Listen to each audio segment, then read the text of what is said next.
Chapter 16. If Harry was doubtful of the Marquis, he found no difficulty at all in deciding that the Marquis's cousin and heir was a capital fellow.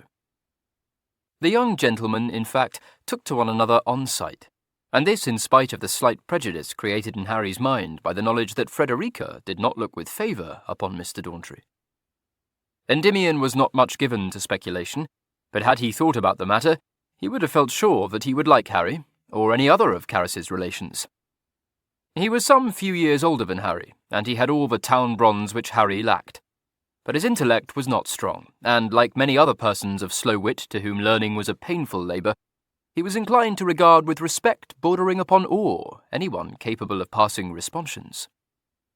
It might have been supposed that disparity of age and of intelligence would have raised a barrier between the two gentlemen. Frederica did suppose it, but she had reckoned without one powerful factor. Each was sporting mad. A chance word revealed to Harry that this seeming sapskull was a Melton man, and from his description of the Shires, an accomplished horseman. Not that Endymion, a modest young man, boasted of his prowess. The only personal anecdotes he recounted were of having been bullfinched at a regular stitcher at Barkby Holt, and of having once taken a toss into the Wissendine. But you could tell, thought Harry, quick to realise that Endymion laid the blame for these mishaps not upon his horse, but upon himself, that however blockish he might be in a drawing-room, he was a first-rate man in the saddle. From hunting it was a short step to almost every form of sport, and by the time the superiority of Manton's new patent shot had been discussed, the advantages of a 6 or 7 over a heavier shot argued, and the fights each gentleman had had with various salmon of stupendous size described in exhaustive detail, it would have been hard to have decided which held the other in the higher esteem. Frederica might be exasperated by Endymion's easy conquest of her volatile brother, but Carris, listening to their exchanges with a glowing look of gratification in her beautiful eyes, was encouraged, when she found herself alone with Harry, to say imploringly, "You do like him, Harry, don't you?" Blushing, she added, "Our cousin, I mean, Mr. Dawntree." "Oh, him," said Harry. "Yes, a first-rate man. Bang up to the knocker too, I should think." "And so very handsome, don't you think?" she suggested shyly. Since this was not a matter which had previously excited Harry's attention, he was obliged to consider it for a moment before replying, "Yes, I suppose he is. Too big, though. I shouldn't wonder at it if he rides as much as 16 stone, poor fellow. Aye, and what's more, he might strip well, but you may depend upon it that it would be bellows to mend with him in the ring. All the same, these big heavy men, too slow by half." Slightly daunted by these strictures, Carris said, "But so very amiable, so truly the gentleman." He agreed to this, but added a rider. "Not much in his knowledge box, mind you. In fact, if we hadn't got to talking about hunting, I should have said he was a regular chore-bacon." "He is not." "I know that. He knows the devil of a lot about horses, and—" He broke off, suddenly struck by her unusual vehemence. "You don't mean to tell me you're in love again?" he exclaimed. "No, for I was never in love before, never." "Not in love before? Why, what about—" "No," she reiterated. "I didn't know, I didn't understand. This is different, quite different." "Well," said Harry sceptically, "if you weren't in love with any of the corkers who made such dashed cakes of themselves about you, all I can say is that you're a desperate flirt. Why, you never even hinted them away." Tears sprang to her eyes. She uttered in a stricken voice, "Oh, Harry, no, not a flirt. It was only that they were all such particular friends. How could I be unkind to anyone I've known all my life? And if you are thinking of poor Mr. Griff, I promise you I didn't give him the least encouragement." "Or the least set-down," said Harry. "But, dearest, only think how brutal it would have been. He was so dreadfully humble, and he had so much sensibility. I couldn't wound him so." "There wasn't anything very humble about the jacket-warts Tom Rushbury brought home with him last year. The coxcomb who had the infernal impudence to come serenading you, and woke us all up with his damned caterwauling." "Oh, Harry," she said reproachfully. "You know he had a very fine voice. Yes, and you know I didn't like him, and was only kind to him because you were so uncivil as to empty a jug of water over him, and pretend you thought he was a cat. I own I have once or twice fancied I might be in love, but I know now that I quite mistook the matter. I never loved any of them as I love my dear, dear Endymion, and I never shall." "Yes, you will," said Harry, in a bracing tone. "Well, you know what you are, Carys. You'll have a tendre for some other fellow next week, I dare say." Her tears spilled over. She turned her face away, saying sadly, "I had hoped that you would understand." "For the Lord's sake, don't get ticklish," begged Harry, observing with apprehension these signs of distress. "What the deuce is there to cry about? It ain't as if Dawntree weren't nutty on you. Frederica told me he was. Not that she need have done so. Any jobbernoll could see that." "Frederica doesn't like him," said Carys, on a sob. "Well, what is that to say to anything? It's my belief she don't know you formed a lasting passion for him. Why the devil don't you tell her? Good God, you surely aren't afraid of her?" "Oh, no, no, no," declared Carys. "But she wouldn't believe me, Harry, any more than you do. It's all so dreadful. It was on my account we came to London, because Frederica was set on establishing me comfortably. I know she doesn't think I should be comfortable with Endymion, and should forget him in a se'nnight if I didn't see him again. And she has pinched and saved and contrived, all for my sake. How could I be so ungrateful as to—" "Fudge!" interrupted Harry, with strong common sense. "I'll tell you what, Carys. If you don't stop trying to do what everybody wants, you'll find yourself in the suds. Besides, Frederica is a dashed sight too fond of you to drive a spoke in your wheel, even if she could." "But she could, Harry. Oh, she would never, never do so if she didn't believe I should regret it. If I married my adored Endymion. But that's just what she does believe. I know she thinks that she need not care for his visiting us, because I shall grow tired of him." Since Harry knew this too, and was much inclined to agree with Frederica, he could find nothing better to say than, "Oh well, no sense in getting into the hips. When she sees that you really have fixed your interest, she'll come about." Another sob shook Carys. "Alas, it's worse than you know, and I have the gravest fear that Endymion will be torn from me." "No, that's coming it much too strong," said Harry, revolted. "I wish you wouldn't talk such balderdash. Torn from you, indeed. By Frederica, I collect." "Oh, no, no. By Cousin Alverstoke." He stared. What the devil has he to do with it? "Endymion is his heir," replied Carys mournfully. "Well, what if he is?" With a stirring of his earlier suspicion, he said, "Is he dangling after you himself?" She looked astonished. "Alverstoke? Good gracious, no. He likes Frederica better than me, but he isn't dangling after either of us. I expect, if he ever does marry, it will be someone of high rank and fortune, for everybody says that he is very proud, besides being of the first consequence. You may depend upon it that he means Endymion to do the same, and so does Endymion's mamma. She is determined he shall make a brilliant match. Chloe told me so. She is his sister, you know, and the dearest girl. She says that Mrs. Dawntree is always on the lookout for a suitable heiress. One can't wonder at it, or blame her. He is not rich, you see, and if Cousin Alverstoke ceased to make him an allowance, he would be quite poor. I shouldn't care a straw for that, and he says he wouldn't either, but— Oh, Harry, he has been used to live in the first circles, and to ride splendid hunters, and not to consider expense very much, and I am so afraid he would hate to be obliged to make and scrape." Harry was beginning to think that Frederica was wiser than he had at first supposed. But since he knew Carys would start to cry again if he said so, he sought for something consoling to say instead, finally achieving, "Well, I see no occasion for you to be thrown into gloom. 10 to 1, Alverstoke won't raise any objection. After all, he hasn't tried to interfere, has he?" "He doesn't know," said Carys, refusing to be comforted. "Mrs. Dawntree suspects, but Chloe says she is hoping it is only a horrid flirtation. But if Frederica was aware of my sentiments, and begged Cousin Alverstoke to intervene—" She shuddered, and clasped her hands tensely together. "You see, he could, Harry. He could arrange for Endymion to be sent abroad, for instance, and then I think I should die. Oh, my dear brother, there's no one to help us but you, and I count on your support." By this time Harry was heartily regretting that he had been rusticated. There seemed to be every prospect of finding himself embroiled in just the sort of situation he would most wish to avoid. He said, uneasily, "Yes, but I don't see what I can do."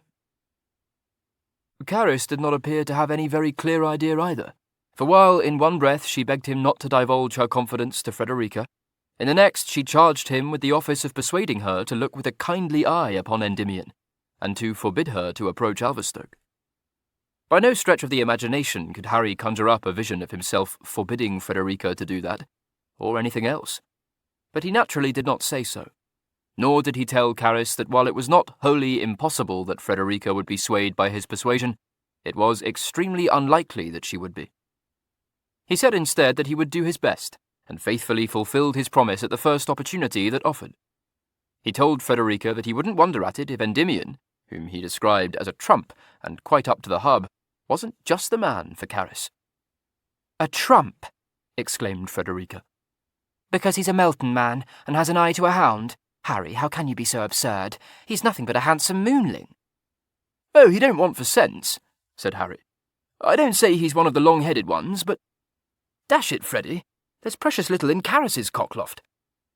She was unable to deny this, but said, "The more reason for her to marry a man of superior sense. Surely you must perceive. Harry, I do beg of you not to encourage her in this nonsense. You must know what she is. She may have been dazzled by his appearance. I don't know, but I think it very likely, for I will allow him to be a remarkably fine young man, and she has, most unfortunately, seen him in full regimentals. But if he were to be removed from her sight, she would very soon forget all about him.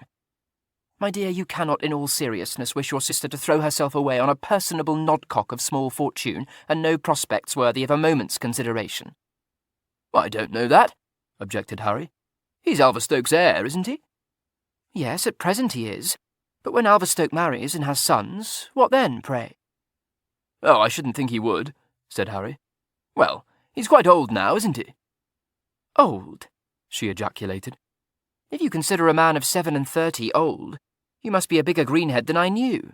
He is in the prime of life." Slightly taken aback, he said, "Well, past the age of falling into Parsons' mousetrap at all events. I should think he must be a confirmed bachelor, wouldn't you? Dash it, there must have been hundreds of females on the scramble for him any time these dozen years, and more." She replied, in a colourless voice, "Very likely," and immediately turned the subject, asking him if he did not feel that Mr. Navenby, with all the advantages of birth, fortune, and amiability, would be an ideal husband for Caris. Unfortunately, Harry had not taken a fancy to Mr. Navenby. Having himself no ambition to sport a figure in the world of fashion, he was much inclined to regard with contempt even such mild aspirants to dandyism as Mr. Navenby. He exclaimed, "What, that bandbox creature? I should hope Caris would have more sense than to marry him. Why, Dawntree is worth a dozen of him." Knowing that any attempts to persuade Harry that an addiction to sport was not the most desirable quality to be looked for in a husband would be useless, Frederica said no more, a restraint which enabled him to feel that he had discharged his obligation to Caris, and might now, with a clear conscience, turn his attention to matters of more immediate importance. Chief amongst these was the absolute necessity of presenting Alverstoke's card at No. 13 Bond Street, where John Jackson had for many years given lessons in the art of self-defence. Harry had not been born when Jackson, in the last of his 3 public fights, had beaten the great Mendoza in exactly 10.5 minutes, but like every other young amateur, or indeed professional, he could have described in detail each round of this and Jackson's 2 previous encounters, and he was well aware of the unique position held and maintained without ostentation by the pugilist, whose pleasant manners and superior intellect had earned for him the sobriquet of gentleman. Anyone, upon payment of a fee, could get instruction at No. 13 Bond Street, but by no means everyone could hope to engage the attention of Gentleman Jackson himself, as Harry, armed with Alverstoke's card, hoped to do. If he had had any doubts of the value of this talisman, they would have been dissipated by the reverence with which his knowledgeable friend Mr. Peploe inspected it. Alverstoke, said Mr. Peploe, was a noted amateur of the fancy, none of your moulders, but a boxer of excellent science, who was said to display to great advantage, and was always ready to take the lead in milling. A Corinthian? No. Mr. Peploe, frowning over it, did not think that his lordship belonged to that, or any other set. He was certainly a top sawyer and a first-rate fiddler, might be said in fact to cap the globe at most forms of sport. He was extremely elegant, too, trim as a trencher, one might say, but in an unobtrusive style of his own which never included the very latest quirks of fashion. "The thing is," said Mr. Peplow confidentially, "he's devilish high in the instep." Too young to know that the Marquis had taken Mr. Brummel for his model, he added, "Sets his own mode, never follows another man's lead, always been one of the first in consequence, you see, and holds himself very much up. Mind, I don't mean to say he's one of those stiff-rumped fellows who think themselves above their company, though he can give some pretty nasty set-downs by all accounts." "Do you like him?" demanded Harry. "Me?" exclaimed Mr. Peplow, scandalised. "Good God, Harry, I'm not acquainted with him, only telling you what people say." "Well, he didn't give me one, and my young brothers swear he's a great gun. They ain't a bit afraid of him." Oh, well, you're related to him, ain't you?" "Yes, but that has nothing to say to anything. One of his nephews is dangling after my sister Caris, some sort of a cousin of mine. Gregory Sandford, or Sandridge, I don't know. But it didn't seem to me as if he knows Alverstoke well enough to get as much as a common bow in passing from him, which makes me wonder." He broke off. Mr. Peplow, with exquisite tact, forbore to press him, and was rewarded by a burst of confidence. "Well, I won't scruple to tell you, Barney, that what with his indulging Jessamy and Felix, as he does, and giving me his card for Jackson, I can't help wondering if he's dangling after Caris too." His worldly-wise friend subjected this proposition to profound consideration, finally shaking his head and saying, "Shouldn't think so at all. Well, stands to reason. His ward, ain't she? Wouldn't be at all the thing, unless he wants to get riveted." "Well, he doesn't. Not to my sister, at all events. She says he likes my sister Frederica better than her, and neither of them above half." He grinned suddenly. "Lord, though, only to think of it, Frederica! Mind you, she's a capital girl, sound as a roast, but she'll never be married. She hasn't had an offer in her life. She ain't that sort of female." Both he and Caris had spoken in good faith, but both were mistaken.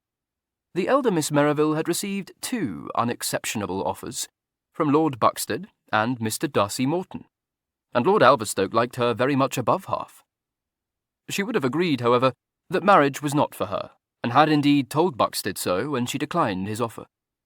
She told him that she was born to be an aunt, at which he smiled and said, "You mean a sister, I think?" "Why, yes, just at present I do. But I look forward to the day when I shall take charge of all my nephews and nieces whenever their parents are at a stand, or wish to go jauntering off to the continent." His smile broadened. He said, "You will be a much beloved aunt, I dare say, for the liveliness of your spirit must make you as enchanting to children as to their seniors. But be serious for a moment and consider whether, as a sister, a husband might not be an advantage to you. You have 3 brothers, for although I am aware that Harry is of age, I do not think him grown, as yet, beyond the need of guidance, and you have, with that nobility and courage which command my admiration, assumed the charge of them. But is any female, however devoted, however elevated her mind, able to succeed in such a task? I don't think it possible.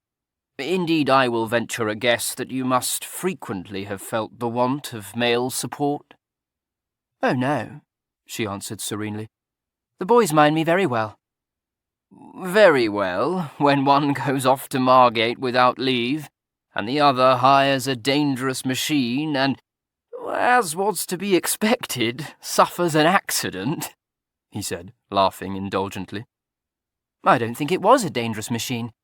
In any event, I didn't forbid either of them to do these things, so there was no question of disobedience." "And no fear in their heads of consequences?" "No, or of anything else. They are full of pluck, my brothers."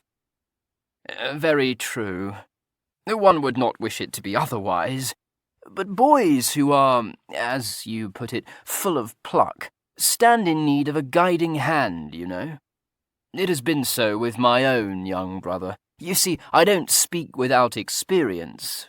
My mother has always been a firm parent, but She has been content to leave the management of George to me, realizing that a man knows best how and when to deliver a reproof, and is in general better heeded.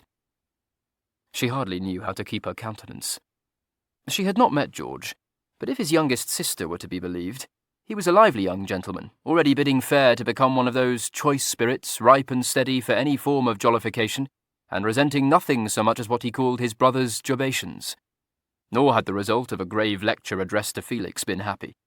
Not only had it banished from Felix's head all contrition for having alarmed his sisters, but it had instantly transformed Jessamy into a hot partisan. All his bristles up, Jessamy had demanded to be told what right cousin Buxted had to shove his oar in, and although he had later offered Buxted a stiff apology for this incivility, he cordially agreed with Felix that the fellow was an encroaching windsucker, a prosy bore, and probably a slow top into the bargain. Remembering this incident, Frederica was obliged to choke down a chuckle before she responded. I dare say you are right, cousin, but if ever I should be married, it won't be because I wish to provide my brothers with a mentor. I only said that because I thought it might be... because I thought you might regard my offer more favourably.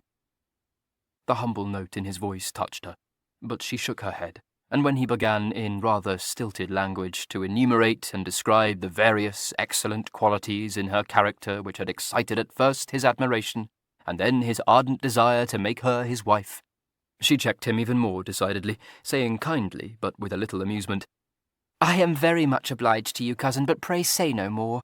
Only think how much your mamma would dislike such an alliance. He looked grave and sighed, but replied, I hope I am not lacking in respect for my mother, but in such matters a man must decide for himself. Oh no, you must not marry to disoblige her. Recollect how much she depends on you. You must not think I am unmindful of my duty to her, or that I make you an offer without long and careful consideration, he said earnestly. Her eyes danced. No, indeed. No one could think that. I'm excessively flattered. I can't tell you how much. But the long and short of it is that I'm not hanging out for a husband. In fact, I don't in the least wish to change my single state. It suits me very well. Far better than I should suit you, Carlton, believe me. He looked disconsolate and said nothing for several moments. But after turning the matter over in his mind, he smiled and said, I have been too previous, for which you must blame the natural impatience of a man in love. I fancy that your thoughts have hitherto been so wholly devoted to the interests of your family that you have had none to spare for your own future. I shall say no more on this head now, but neither shall I despair. He then took his leave, and with real nobility, Frederica forbore to regale Caris with an account of the interlude. She was not tempted to tell anyone of Mr. Morton's offer, for it was simply made, and she liked him too well to betray him. She declined it as gently as she could, but when he sighed and said, with a faint smile, I feared it, her eyes twinkled irrepressibly. And now are quite cast down. Well, of course I am. But also just a trifle relieved. Confess. Miss Merrivale, no, I swear I'm not. You will be, she assured him. You know how comfortably you go on as a bachelor, and how very much you would dislike to be tied to a wife's apron strings. He laughed a little ruefully, but denied it. I shouldn't dislike being tied to your apron strings. Or to play the mentor to my brothers? She asked, quizzing him. You would be obliged to include them in your household, you know. Yes. At least won't they live with your eldest brother? Oh no, poor Harry. They would drive him distracted. He is too young for such a charge, too young to command either respect or obedience. Besides, he and Jessamy would be at outs within a se'nnight. I see. Well, I know nothing about rearing boys, but I will do my best, he said heroically. She laughed and held out her hand to him. Even though your blood runs cold at the very thought of it. How kind you are, my dear friend, thank you. What a fix you would be in if I did accept your offer. I shan't, however, so you may be easy. He took her hand and kissed it. Not quite that. May I still and always count myself your friend? Indeed, I hope you will, she replied cordially. She could not help laughing a little when he had gone, but kindly. There had been enough dismay in his face, swiftly though he had recovered himself, to strengthen her belief that it would not be long before he was thanking Providence for his escape. The intrusion into his carefree existence of two such enterprising young gentlemen as Jessamy and Felix provided her with a vision that appealed instantly to her sense of humour. Only Buxted, she thought, could make sadder work of bridling them. Alverstoke could do it, and without rousing even the shadow of hostility, because they had decided, for inscrutable reasons, that he was a person eminently worthy of respect. But at this point her musings came to an abrupt halt. She was obliged to give herself a mental shake, renewing a resolve not to think about Alverstoke at all. This was not easy. Whether he knew it or not, he had developed an uncomfortable habit of intruding upon her thoughts, and to allow him to do so could only bring her to fiddlestick's end. That was certain, and she hoped she had enough common sense to realise it, enough pride, too, not to add to the number of his victims. He was a confirmed bachelor, far more so than Darcy Morton, who carried a warm heart in his breast. There was no warmth in Alverstoke, and no softness. If he was kind, it was for his own ends. When it pleased him to make himself agreeable, he could be the most delightful of companions. But his treatment of his sisters, and of anyone who bored him, was ruthless. Hard, cold, and selfish. That was Alverstoke. And a rake into the bargain, if the Ondees were true. Probably they were, but one must be just, even to such an abandoned character. He had shown no signs of the rake in his dealings with her, or with her lovely sister. She had on one occasion suspected him of trying to get up a flirtation, but had soon decided that she was mistaken. Moreover, it was only fair to acknowledge that although he had consented to sponsor her and Caris with no other motive than a malicious wish to infuriate his sister Louisa, he had been extremely kind to Jessamy and Felix as well. Still being just to his lordship, she recalled the expedition to Hampton Court, which must surely have been intolerably boring to him. The readiness with which he had rescued Loughra from an untimely end, and the skill with which he had handled Jessamy. It was impossible to discover in these activities any base, ulterior motive. He had behaved as though he really were their guardian, so that she had come, insensibly, to regard him as one to whom she could turn in any difficulty. This vexed her, for she had not previously looked for support or advice, and she had a shrewd notion that if she were to maintain her own strength, she must not allow herself to fall into the habit of depending upon his. For some unknown reason it amused him at present to befriend the Merrivilles, but he might grow bored at any moment, shrugging them off as easily as he had adopted them. For what, after all, she asked herself, did she know about him? Nothing much beyond what the gossips recounted, not even if he liked her above the average. Sometimes she had been encouraged to think that he did, but at other times, when he let half the evening slip by at some assembly before strolling over to exchange a few words with her, she had been convinced that he regarded her with indifference, which, when one thought the matter over dispassionately, was in all likelihood the truth. For if the truly dazzling beauties who showed themselves perfectly ready to receive his addresses bored him, as they demonstrably did, how much more must he be bored by a country cousin endowed with no more than passable good looks, and long past the first blush of her youth? Indeed, when she considered the handsome Mrs. Paracombe, or the dashing widow who was commonly thought to be his latest flirt, she could only be surprised that he continued to interest himself in her affairs.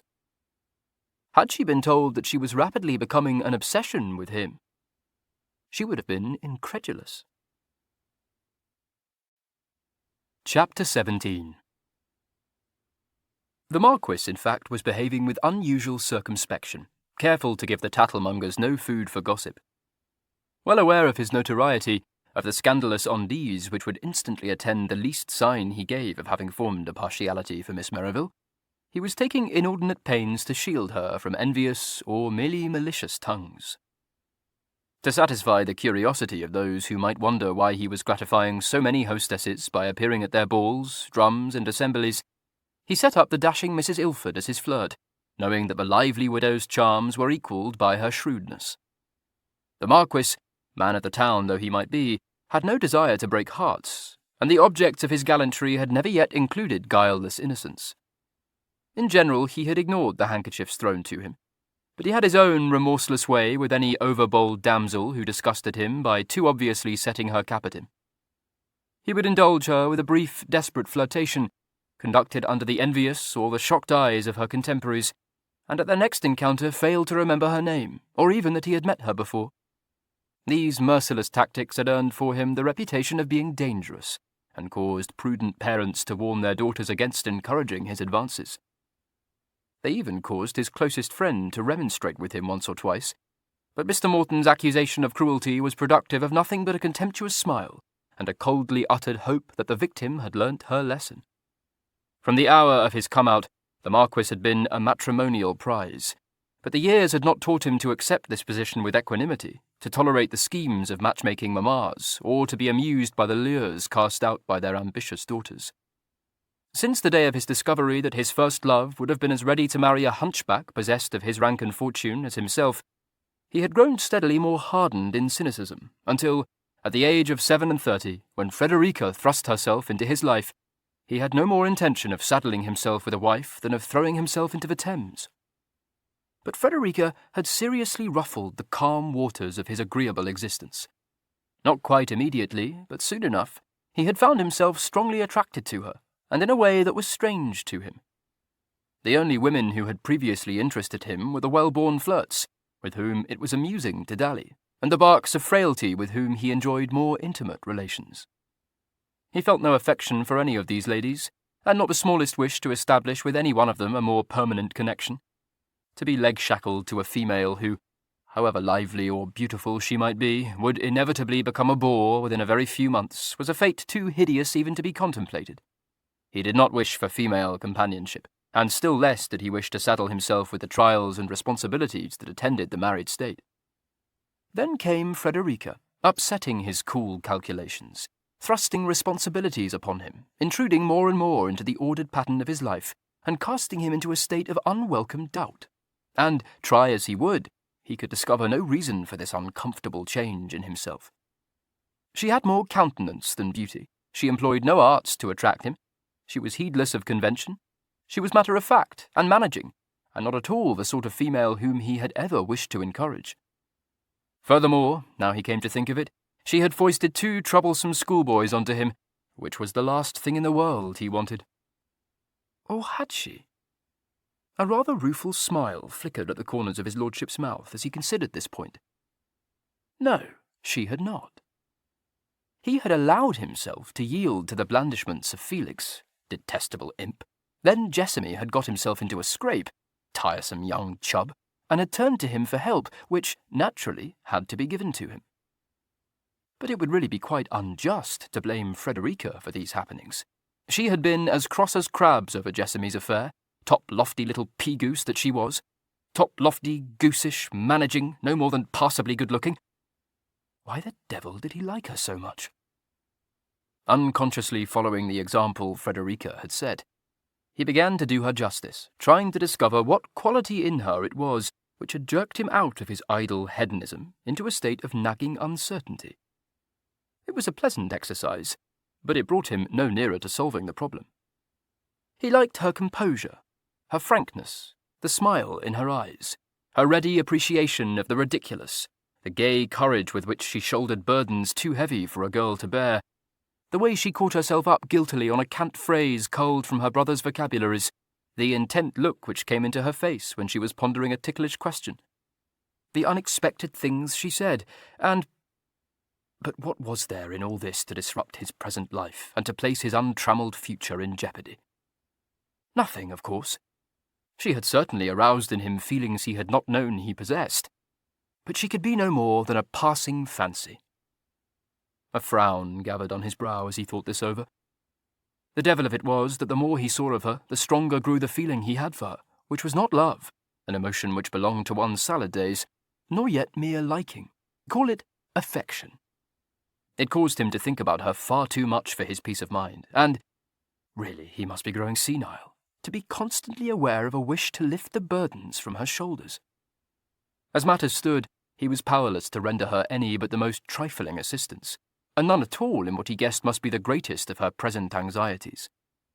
He had suspected at the outset that she had underestimated the expenses of a London season, and when his experienced eye detected, beneath velvet trimming on a drapery of Albany gauze, the evening dress which had already undergone several transformations, he was very sure that she was beginning to feel purse-pinched. He thought, savagely, that every available groat was squandered on Caris.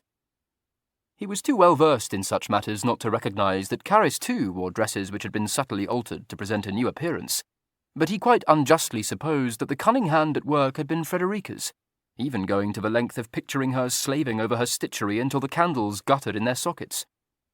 Had he been told that the drudgery, as well as the inspiration, belonged to the younger sister, only she did not think it drudgery, he would have been amazed to the point of incredulity, for he had long since decided that Caris had nothing to recommend her but her undeniable beauty.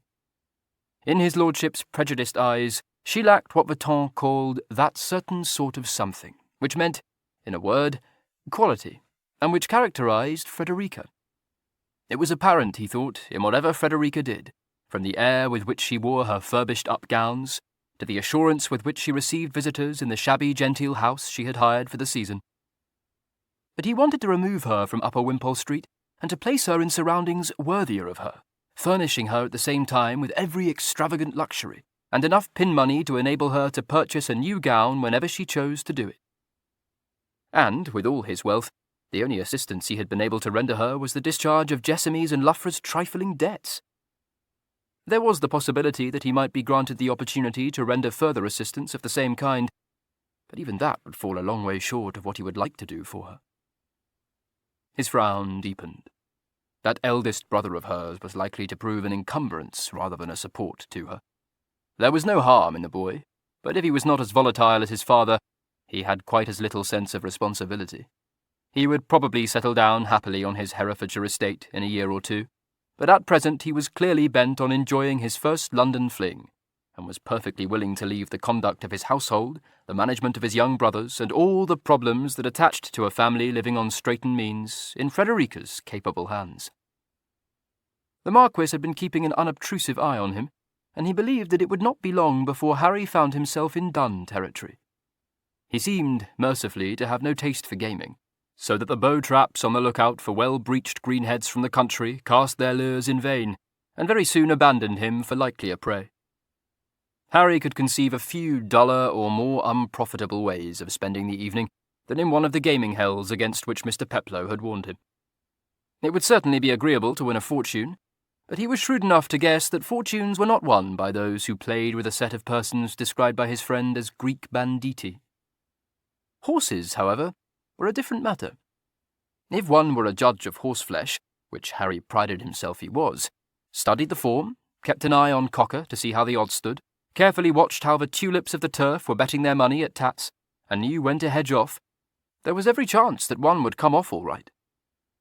On the Monday following his arrival in London, he had gone with Mr. Peploe to Tattersall's, and thereafter became a frequent visitor to the subscription room. As he liked the sport more for its own sake than for the money that could be won by backing winners, he went to any race meeting held within reach of the city, driving himself and Barney in a curricle which, acting on the advice of Endymion Dauntree, he had bought, really dog-cheap, in Longacre. The pair of sweet-goers he acquired to draw the curricle had not been quite so cheap, but, as he rather guiltily pointed out to Frederica, it was false economy to buy cheap prads which would inevitably turn out to be stumblers, or limpers, or incurable millers. She agreed to this, suppressing the impulse to protest against his extravagance. She was prompted in some measure by the knowledge that criticism from his sister would not be well received, and to a far greater degree by a realization of the expenditure she was herself incurring. Graynard had supplied the money for this London season, and Graynard belonged not to her, but to Harry. She allowed herself to do no more than beg him, half-laughingly, not to outrun the constable. He said impatiently, "Oh, fiddle, I'm not a pauper. Do you expect me to drive job horses like a once-a-week beau? Why should I?" No. Only that the expense of stabling in London, and a groom besides, Gammon, the merest trifle. If you had had any rum gumption, Freddie, you would have brought our own horses to London, and John Coachman as well. I can tell you I don't like it above half that you should be jauntering about in a job carriage. It don't present a good appearance, and if you thought I should have grudged the expense, you're fair and far off." She assured him that no such thought had entered her mind, and thereafter said no more. His somewhat censorious brother Jessamy was not so forbearing. Not only did he refuse to take the smallest interest in Harry's neatish pair of Welsh bays, but he condemned their purchase so unequivocally, and with such a total want of the respect due to his senior, that only his sense of propriety, as he told Jessamy, restrained Harry from tipping him a settler. Thereafter his family saw little of Harry. His smart new set-out made it an easy matter for him to attend a good many race meetings, and several pugilistic battles held discreetly out of town, but at such accessible places as Moleseyhurst or Copthall Common. The Marquis knew all about the quarrel, and the resultant coolness between the brothers. He had once or twice invited Jessamy to ride with him in the park, and on one of these occasions they had encountered Harry, trying out the paces of his prime pair. The Marquis had said, "Two very tidy ones. Have you driven them?" "No, and I don't mean to," had replied Jessamy, fire in his eyes and his upper lip lengthening ominously. "Harry knows very well what I think of this bang-up set-out of his." "I'm not so well informed. What do you think of it?" That was quite enough. Jessamy told him in explicit terms. He was, in general, reserved to the point of stiffness, but he had long since ceased to regard his lordship in any other light than that of a close and trusted relation, and he hoped that cousin Alverstoke would give Harry snuff for his reckless extravagance. "Because he don't care a straw for what I say," he ended bitterly. "I don't suppose he does. It says much for his forbearance that you didn't, receive a chancery suit upon the knob," had said Alverstoke, adding with the flicker of a quizzical smile, "How would you like it if Felix raked you down?" Jessamy had flushed hotly, an arrested look on his face, but after a moment or two he had replied, "Very well, sir, I shouldn't have said it. But it provoked me so much I don't know how I could have kept my tongue between my teeth. Frederica may say that he has a right to do as he pleases, but I think he should be considering how he can best help her, instead of wasting the ready on his own pleasure." The Marquis was much in sympathy with this sentiment, but he had not said so, preferring to cast a damper on Jessamy's wrath, and to point out to him that the purchase of a coracle and a pair of horses was hardly likely to bring the whole family to ruin. He was sincere in this opinion, and he did not think that Frederica was much worried by Harry's slight burst of extravagance. But that something was causing her to feel anxious, he was reasonably certain, and since it had become, by almost insensible degrees, a matter of importance to him that nothing should be allowed to trouble her, he set about the task of discovering what had brought just the faint look of strain to her eyes. He invited the Merivale sisters, my Lord and Lady Jevington, and Mr. Peter Navenby to be his guests at the opera one evening, mentally holding his sister Louisa and her prosy son in reserve, in case Augusta should spurn his invitation. She did not, however, which, since the Jevingtons also rented a box at the opera house, surprised him a little, and still more her mild spouse. Nothing, therefore, could have been more unexceptionable than his lordship's opera party, and nothing could have been more exactly calculated to convince even the most suspicious that he was merely doing a guardian's duty than his lordship's polite but rather bored demeanour. It was a simple matter for him to engage Frederica in conversation during the interval without attracting attention. He had merely to retire with her to the back of the box, to make room for those of Carris's admirers who ventured to present themselves. He had said, "I hope you are pleased with me. I shall think myself very ill-used if I don't receive a fervent expression of your gratitude." Only for an instant did she look puzzled. As he watched the laughter spring to her eyes, he reflected that she had never yet daunted him by asking fatally, "What do you mean?" She had said, instead, "Indeed, I am very much obliged to you, sir. I only wish—" She paused, sighed, and said, "Don't you think, now that you have had the opportunity to observe him more closely, that he would be the very man for her?" He glanced at the unconscious Mr. Navenby. "Perhaps. How can I tell? Is that what troubles you?" "No, it doesn't trouble me precisely. I am only anxious that she should be comfortably and happily established." "Then what is it?" he asked. "Why, nothing, except that I shall be obliged to turn off the cook, which is a great bore, because she cooks well. But my housekeeper tells me that she is so much addicted to gin that she must go. Can you wonder at it if I appear a trifle harassed? Though I hoped I did not." "Oh, don't be alarmed. I dare say no one who wasn't well acquainted with you would notice the least change in you, and might even be fobbed off with this Canterbury tale about your cook." "It isn't a Canterbury tale," she said indignantly. "Very well. But the cook hasn't cut up your serenity, Frederica." Tell me, are you afraid, as Jessamy appears to be, that you will all be brought to a standstill because Harry has bought himself a stylish curricle and pair? Good God, no. I own I wish he hadn't done so, for I don't think he has the least notion of what it will cost him to maintain his own carriage in London.